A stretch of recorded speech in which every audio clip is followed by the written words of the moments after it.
मुग्धा और उसकी सास के बीच पूरा समय सास के किसी ना किसी काम को लेकर मतभेद चलते ही रहते हैं। बहू, ओ बहू, जरा चाय बना दे। मुग्धा चाय लेकर आती है। ये लीजिए, और कुछ चाहिए? अरे नहीं, बस चाय पीने का मन था। जाओ, तुम दूसरा काम करो। चाय पीने के थोड़ी देर बाद सास दोबारा मुग्धा को आवाज लगाती है।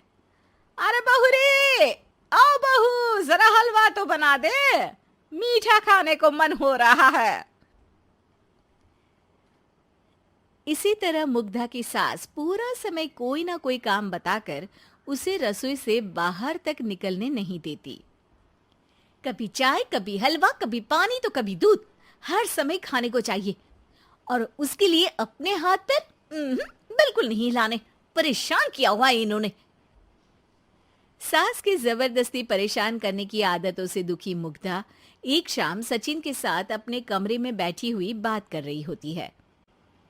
सुनो जी, मम्मी जी की ये जानबूझकर मुझे परेशान करने की फरमाइशों से मैं बहुत फ्रस्ट्रेट हो चुकी हूँ। पूरे दिन में एक सेकंड का आराम नहीं मिलता। रसोई से बाहर कदम रखती नहीं कि बहू ये बना दे, बहू री वो बना दे। अरे इनकी फरमाइशें चलती ही रहती है। अरे मुग्धा, माँ खाने की शौकीन है, पर उम्र हो चली है, खुद खाना नहीं बना सकती, इसलिए तुमसे बोलती है। अरे तो शौक भी उम्र देख कर रखने चाहिए ना। समझ में नहीं आता, हर समय फेविकॉल का जोड़ लगाए सोफे से चिपके बैठी रहती है। इतना सब डाइजेस्ट कैसे हो जाता है उन्हें? अरे तुम मेरी माँ से इतनी नफरत कैसे कर सकती हो? मैं उनसे नफरत नहीं करती जी, बस परेशान हूँ। जहां मुग्धा अपने पति से ये सब बोल रही होती है, वहीं उसकी सास भी कमरे के बाहर दरवाजे से कान लगाए सारी बातें सुन रही होती है और अगली दोपहर रसोई में मुग्धा के पास जाती है। बहू, आज ना मेरा कुछ मसालेदार खाने का मन है। तो चाय बना दूं? मुझे बहुत पसंद है। अरे ना, ऐसा कर लिट्टी चोखा बना ले। और हाँ, जितना मसाला बातों में मिलाकर पति को सुनाती हो ना, सब्जी में भी वैसे ही डाला करो, खाना स्वादिष्ट बनेगा। सास की बात सुनकर मुग्धा हैरान रह जाती है। मतलब अब पूरा समय मुझ पर हुक्म चलाने के साथ बंद कमरे में हुई पति पत्नी की बीच की बातें भी सुनती है? अरे बात जब मेरी थी तो सुनने में क्या दिक्कत है? ये कहकर सास वहां से चली जाती है। अरे अब तो हद पार हो गई। इस तरह से तो ये मेरा जीना मुश्किल कर देंगी। मुग्धा सास की हरकतों से परेशान उसका हल सोचने लगती है और इसी तरह कुछ दिन बीत जाते हैं, जिसमें सास का जन्मदिन आता है। मुग्धा बहुत खुशी के साथ अपनी सास को एंड्रॉइड मोबाइल गिफ्ट करती है। मम्मी, आपको सबसे बात करने के लिए बहुत दिक्कत होती है ना? कभी सचिन तो कभी मुझे बोलना पड़ता है, पर इस मोबाइल से आपको कोई दिक्कत नहीं होगी। एक जगह बैठे बैठे बहुत कुछ कर सकती हैं अब आप। मोबाइल देख सासू माँ खुश हो जाती है, पर उसे इस्तेमाल करना तो आता नहीं, इसलिए साइड में रख देती है। जिसे देख मुग्धा घर का सारा काम छोड़ मोबाइल सेट कर सास को इस्तेमाल करना सिखाने लगती है, जिसके बाद अब सास पूरा समय मोबाइल में ही लगी रहती है। हाय, जब से मम्मी को मोबाइल मिला है मेरी लाइफ में कितनी शांति आई है। अच्छा है, इसी तरह बिजी रहे तो मैं भी सुकून की जिंदगी जी पाऊंगी।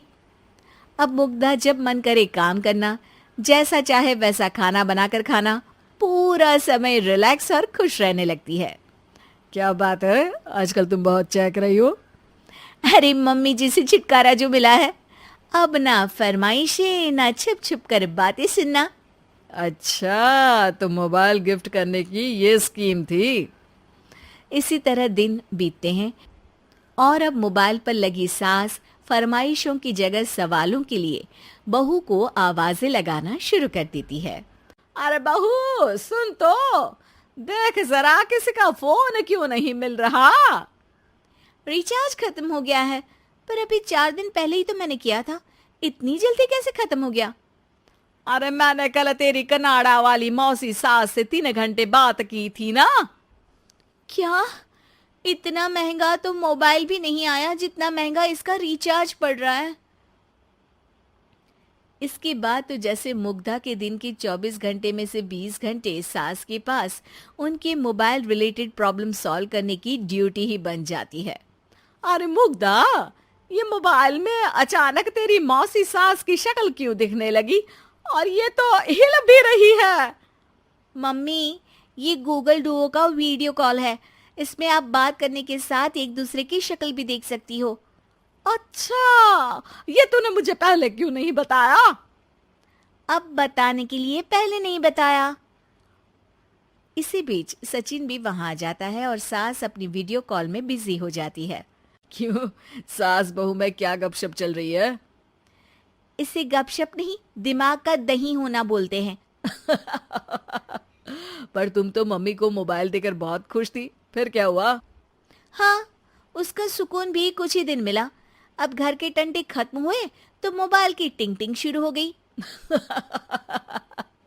देखो भाई, कुछ पाने के लिए कुछ खोना तो पड़ता है। आखिर तुमने मोबाइल अपने फायदे के लिए ही तो दिया है, तो फिर सवालों के जवाब भी देने पड़ेंगे, क्योंकि जब तक उनके हाथ में ये फुंथरू रहेगा, तुम्हारी लाइफ में प्राइवेसी और सुकून रहेंगे।